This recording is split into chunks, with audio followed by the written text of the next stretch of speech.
Hello and welcome to Pop and Rock. This video is the next in my series, which has been on a bit of a hiatus for the last 3 months, ranking each of the tracks of Squeeze's studio albums.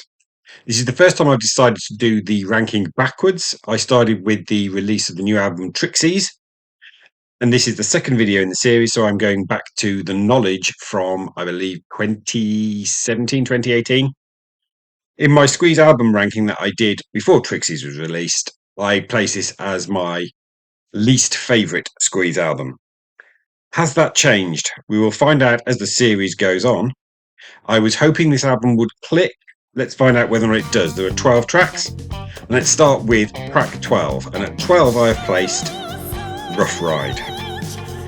So to suggest that I hate this track would be an understatement. The operatic vocals are awful and give me a headache. The kids' choir comes across as vomit-inducing. The lyrics are amateurish in the extreme, and it's track 5 on the record. And as you'll find out, I already thought the album was teetering on the brink, and at this point, this is where it plunged headlong over the cliff onto the rocks below. I do think that Rough Ride is quite possibly the very worst ever Squeeze album track. I've given it 1, and that's only because I don't give out zeros. So 1 out of 10 for Rough Ride. I despised it. Number 11, A&D. So for me, this is a ridiculously obvious lyric on the state of the National Health Service. There's no nuance or things to make you think about this. The subject is memorable, the melody isn't. And it's marginally better than Rough Ride, but again, might even go so far as to say this might even be the second worst Squeeze album track. You have to see where I rank something like Donkey Talk from Domino when I get to it, because that was also pretty awful. But I'm giving it 2 out of 10. I really disliked it. And at 10, also with 2 out of 10, it's not going well, Departure Lounge. I found this a tedious melody-free dirge. It makes me wish I was listening to Donkey Talk from Domino. The best bit is right at the end, when Glenn remembers that he's the melodicist in this band. It's also over 5 minutes long, and it feels every one of them. 2 out of 10 for Departure Lounge. The fact that that bit at the end has got melody is what nudges it above A&D. Number 9, Final Score. So, Squeeze became known for their kitchen sink drama like vignettes. And there's just think about them. Things like Up the Junction, Woman's Worth, Old Shoulder. This is I'm not knocking the subject matter here. Child sexual abuse is not funny and shouldn't be fun. But just compare it to those songs that I just mentioned.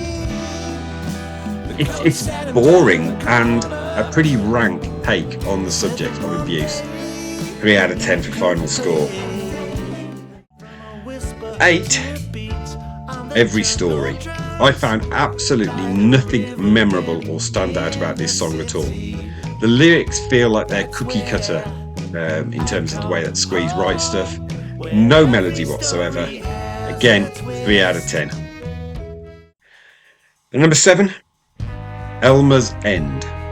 So this is an instrumental and totally and utterly superfluous. To my knowledge, it's only the second album instrumental after Wild Sewerage Tickles Brazil from the debut. It's an instrumental. It's fine, but it's not good enough to get to average status. It's 4 out of 10. So we're halfway through, and it has not been going well. If you're still with me, I would remind you to subscribe if you haven't already done so, and join the subscriber count. We are nudging towards the 500 mark, at which point I will be doing a new live stream. Like the video by clicking the thumbs up, the bell for notifications of future content, particularly around the Squeeze series. and to share the video with someone else who might like it, um, or someone who might not like it, particularly if they consider The Knowledge to be a latter day Squeeze classic. I have seen some on my Squeeze ranking, some debate about that. Some people saying it's absolutely brilliant album, others people agreeing with me that it's awful. Um, you'll have also gathered at this point, my opinion has not changed. It is still not a good album for me. Number 6, then, Albatross. It's okay. There's some nice guitars, but the lyrics have that thing that Ed Sheeran does all the time of trying to force things into a meter that doesn't seem to quite work. And that always takes me out of the song. They do it a little bit on Trixie's. I only noticed it when I listened to it earlier today, that it happens a couple of times on some of the tracks on side one. But the melodies are so good that I don't notice. And Albatross doesn't have a melody good enough to conceal that. 4 out of 10. Number 5, Patchouli. 5 out of 10 for me. This is an average. It's a nice song. It's nothing special, though, when you compare it to their absolutely stellar back catalogue.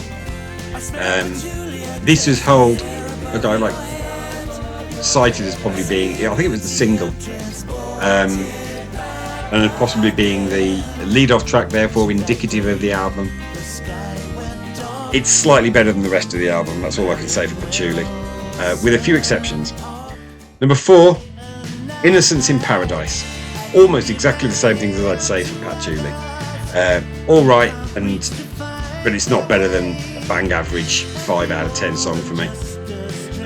On to my top 3. And number 3, The Wands. So this is not a classic, but it is okay.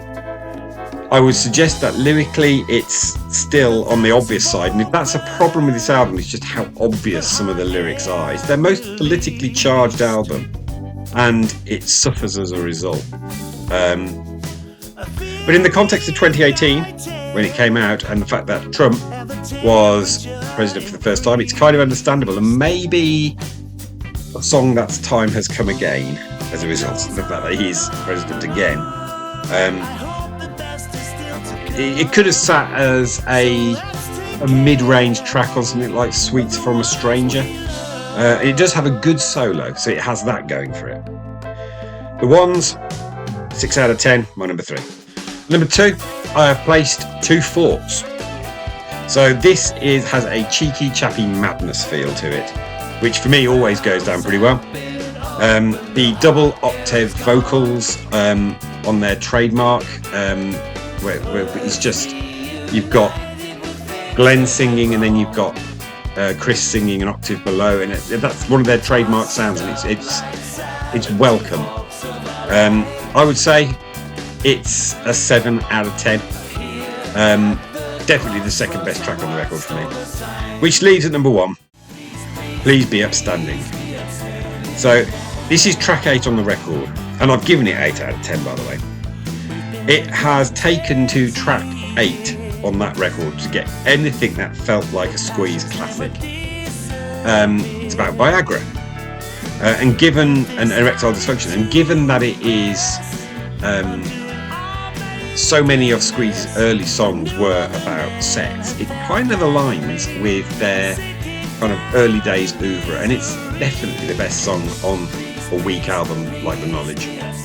8 out of 10. So, you'll have gathered, my opinion on the album hasn't changed.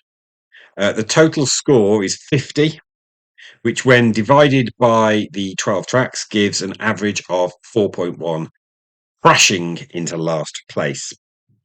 I've often said on this here, when I've been doing the 10 out of 10 rankings for each of the songs, that no album gets 10 out of 10 on every single song. And so 10 is unattainable. So a 9 out of 10 is effectively a 10. I think the same kind of applies when you look at it the other direction, that actually once you dip below the halfway point of a 5 out of 10, then actually you should be thinking about maybe this actually deserves 1 mark less overall. and 4.1 feels high for this record when actually it should be a 3.1 because nothing gets zero. I don't give zeros out. And so it all nudges up a bit. And so therefore it's a poor album.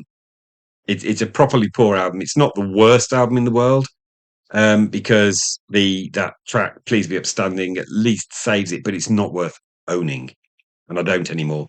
I got rid of my copy. I've tried many times with the album. Once again, it has still not, and I don't think ever will click, because every time I get to track 5, it smashes on the rocks below with "Rough Ride." Awful song. That concludes the ranking then. I'll be back soon with another video, but until then, I'd remind you to subscribe, like, hit the bell, and thanks for watching.